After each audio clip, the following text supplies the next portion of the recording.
flat back or rolling up? Which are we supposed to do? What are the pros and cons of each, and what is really going on? In this video, we're going to look at the difference in what's happening in your body between doing a flat back forward fold and doing a roll down or roll up.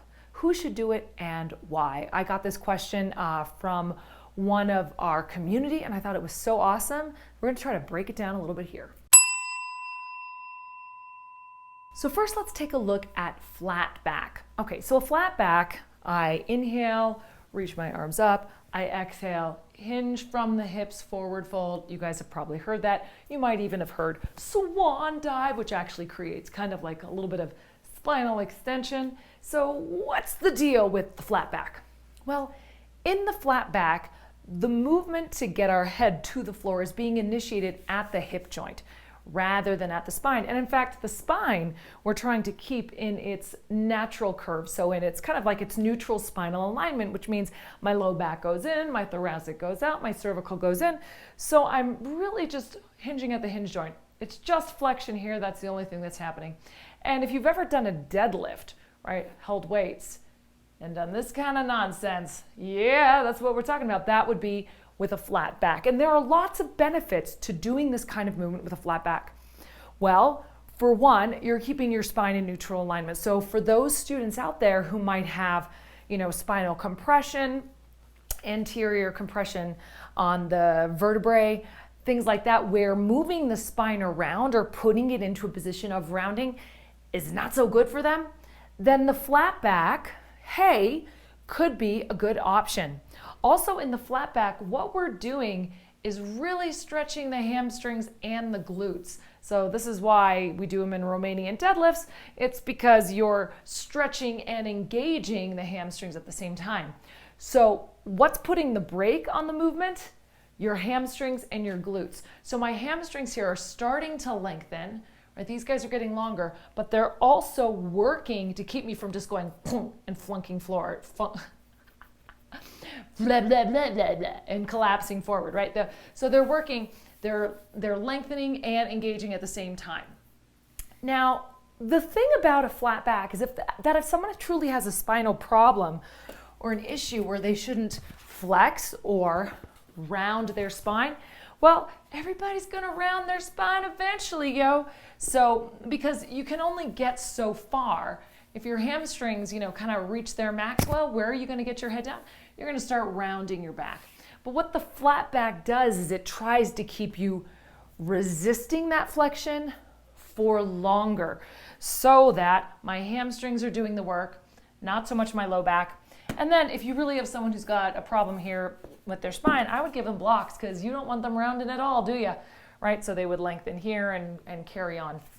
So the benefits: strengthening and lengthening for your hamstrings, strengthening and lengthening for your glutes, keeps the spine in its natural curves longer, not the whole time because eventually you got around, but keeps it there longer. And that's it. So cautions to this are the jamming back in the legs, right? So the hyperextension of the legs and the being back in your heels.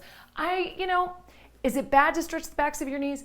No, it's great to stretch the backs of your knees, but when I'm in a weight-bearing position, my personal preference is that you keep a slight micro bend and some weight in your toes so that you're really keeping your hips over your heels and not slinging your hips way far back. In a Romanian deadlift, yes, you're gonna send your hips further back, generally speaking, but here we kind of wanna lift up and over ourselves as we come down. So those are some of the benefits of doing it with a flat back. What are some of the drawbacks of doing this with a flat back? Well, the tendency to hyperextend the knees, perhaps. Also, lack of mobility in the spine. You are keeping the spine in its sort of neutral shape, so you're not getting any spinal mobility in there. And if someone has a hamstring injury, like overstretch, tendonitis, this kind of stuff, this could aggravate it because it is putting a lot of pressure on your hamstrings and tensioning them in order to do this move. One other caution about this move, I will say, is the swan dive.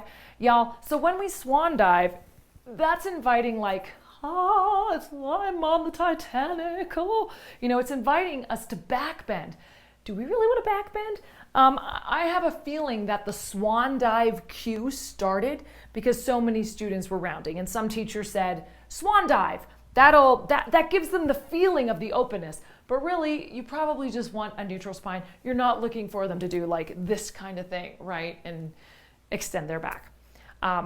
Just as a general note. Okay, so let's look now at rounding down the spine and what's going on when we do that. So when I'm rounding up and down the spine, rather than initiating the movement at my hip joint, which is this big guy right here, instead I'm articulating through the spine, right? So that the stretch is happening through the muscles of my back and potentially the long ligaments of my back. So pros and cons to this one. Well, if you have a tight back, it can be really nice to roll through your spine. It can also be really nice for your spine to maintain that fluidity. We don't do a lot of movements where we articulate. Yeah, we got some cat and cow and stuff like that, but we don't have a lot of articulation through our vertebrae. And so rolling up and down, down, up, can be a really nice way to keep those joints fluid. Also, it takes the load out of the hamstring. So remember, in the last version we did, the load was being carried by the hamstrings. They had to lengthen and hold you at the same time. Well, now, so I don't just collapse down, the muscles of my back are doing that. So they're lengthening because I'm rounding, but they're also, putting the brakes on, right? They're slowing me down. I'm not just flopping forward. So that can be real nice. I do get a hamstring stretch eventually, for sure, down here, you will. But I'd say that that's the big benefit of this guy, is that you get the articulation through the spine. Also, as someone, this gal, who has had hamstring injuries, upper hamstring injuries, me hinging at my hips, it's like excruciating for my poor little hammies. So doing this, because for me, I have a body where my back tends to be tight and tries to hold me. And so for me, finding that fluidity through my back and not going right to my hamstrings is really nice. It's also a little bit more intuitive to bend your knees when you do the rolling down and rolling up. Now, what are the cautions of doing this version? Well, if you've got somebody who's been sitting in an office chair like this, do they need more spinal flexion, right? And especially lumbar spine. So we're thinking about these guys right here. If I have a student who's been sitting a lot like this, who's got this tuck, who's got some discs that are bulging backwards, this isn't going to be an ideal position for them, right? So I might want them to do their spinal mobility in something which is less weight bearing through the lumbars, like cat and cow, where they can control how fast they go and how deep they go a little bit more easily because their hands and their knees are on the floor. So someone with back issues might be a lot better for them to stay in that hinge so that they can keep the length, so they're not compressing any of the discs in any direction. When we're rolling down and rolling up the spine, of course, we're kind of unevenly compressing the discs, and that can be great for them when they're healthy. So I personally do this in my practice. Again, that's just because I did so many swan dives and so much hamstring stretching that now these poor little guys are just toasted, and my back is actually the thing that needs to have more mobility and more stretching.